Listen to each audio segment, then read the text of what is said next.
السلام علیکم دوستو، آج میں آپ کے لیے ایک خوفناک اور سچی کہانی لے کے حاضر ہوئی ہوں۔ جنات کا سایہ۔ عادل ماں باپ کا اکلوتا بیٹا تھا، اس وجہ سے بہت ضدی اور لاڈلا بھی تھا، مگر اس کے باوجود وہ اپنی پڑھائی پر پوری توجہ دیتا تھا۔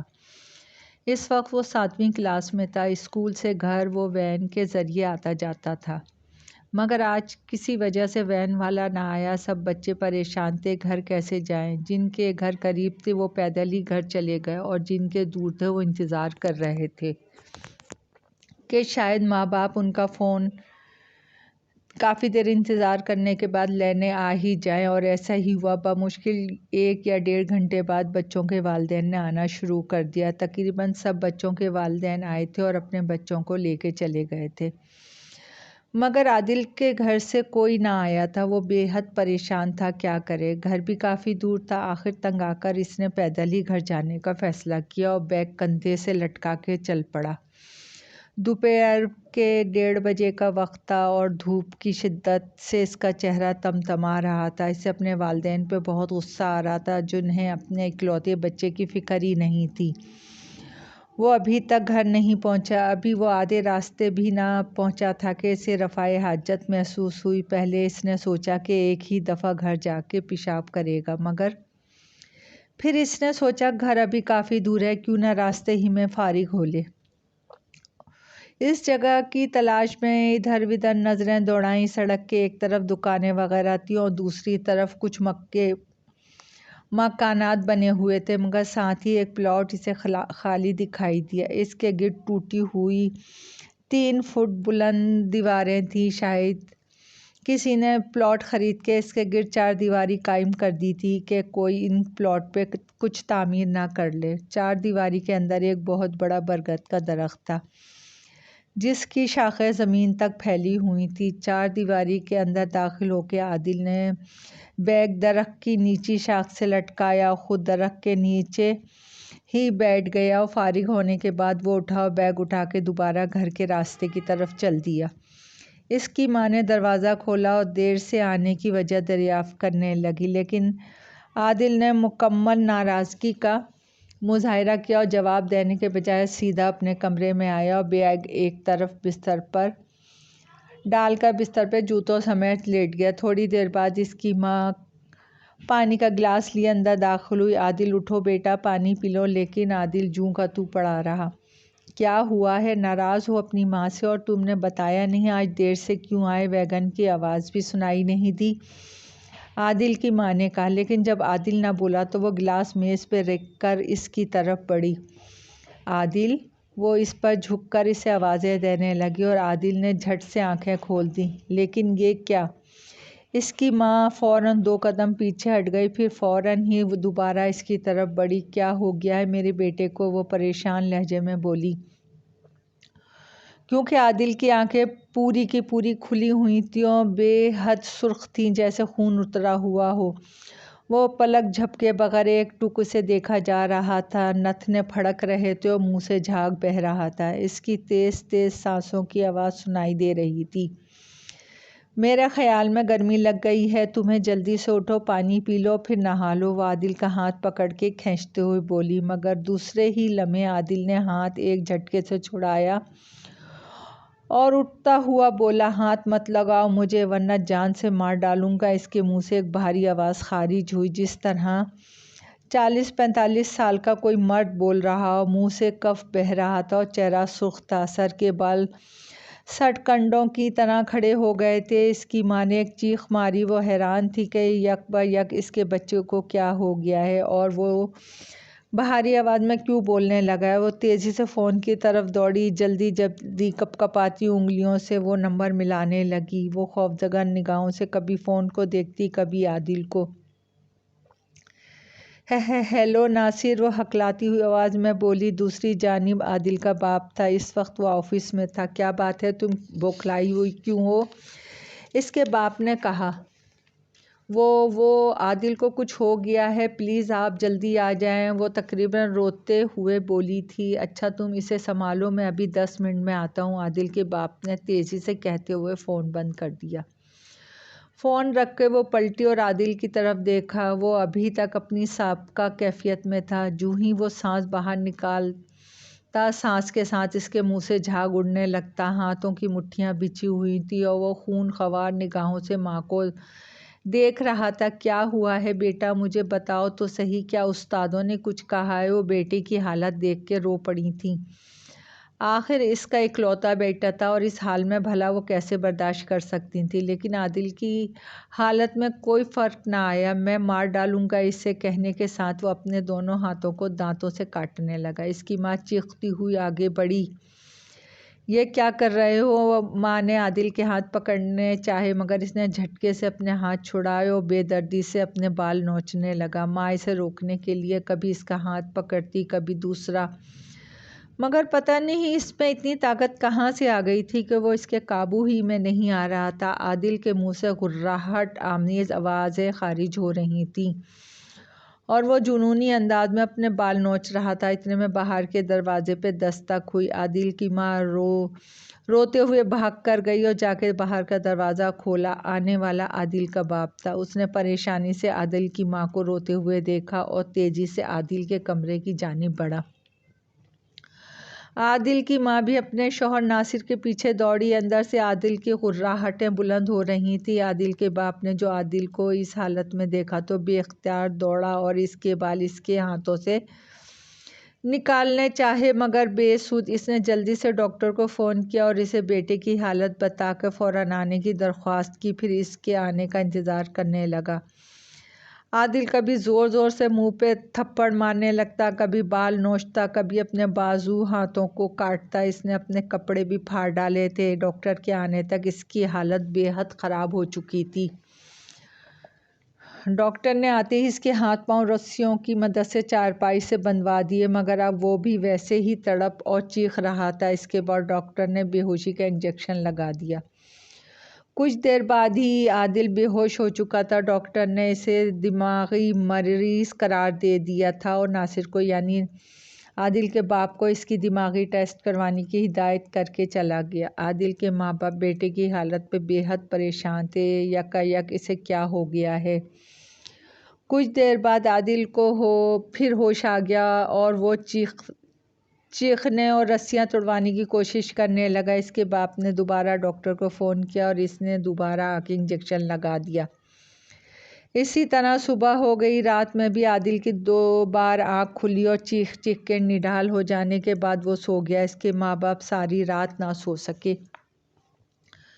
صبح کے وقت عادل کے نانا ابو دوسرے شہر سے ملنے کے لیے آ گئے۔ وہ ایک بہت ہی پرہیزگار اور نمازی آدمی تھے۔ انہوں نے جو عادل کی حالت دیکھی تو سمجھ گئے کیا چکر ہے۔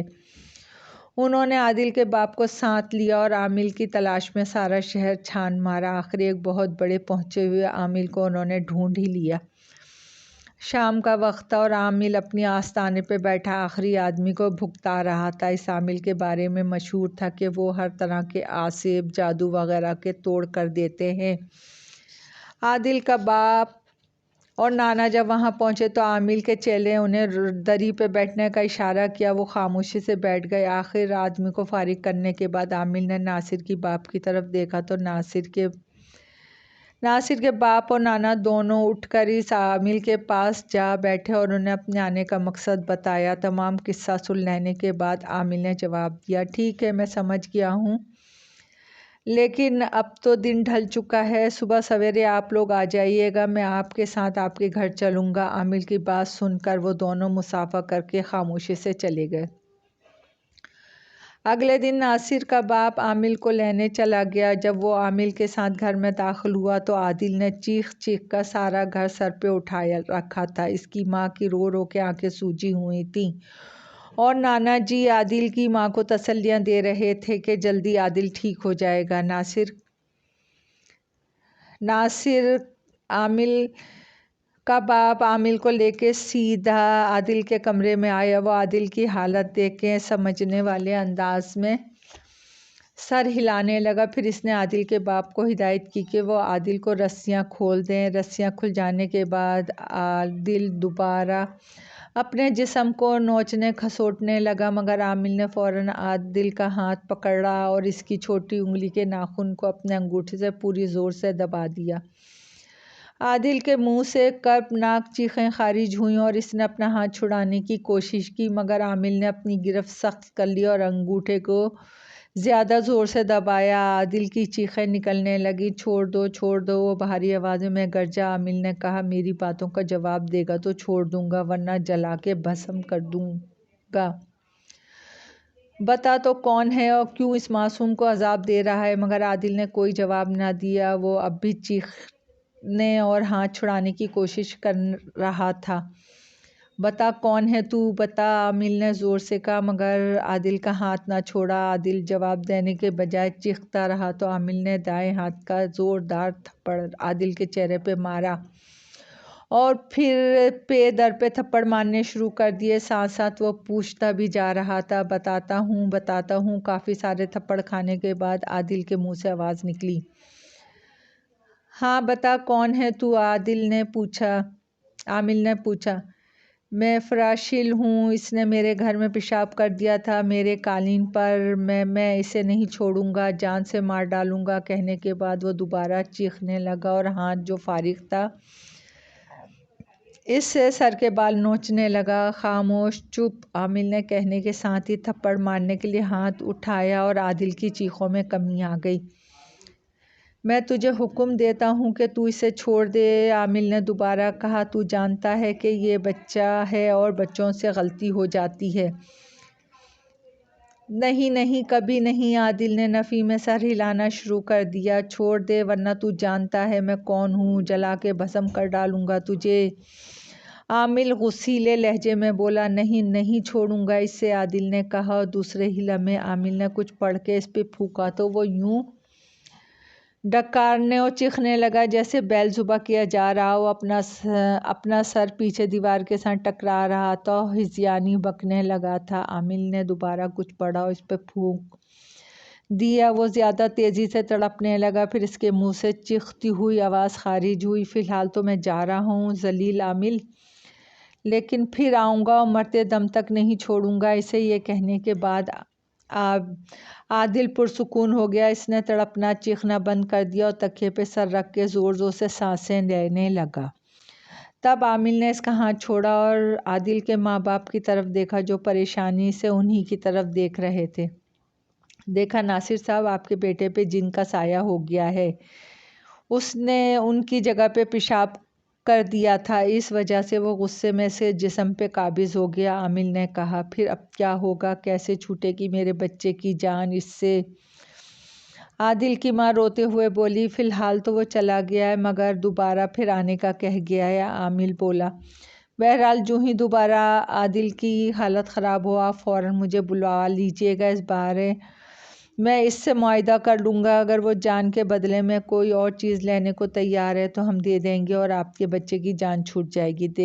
دیکھا اب کیسی پرسکون نیند سو رہا ہے۔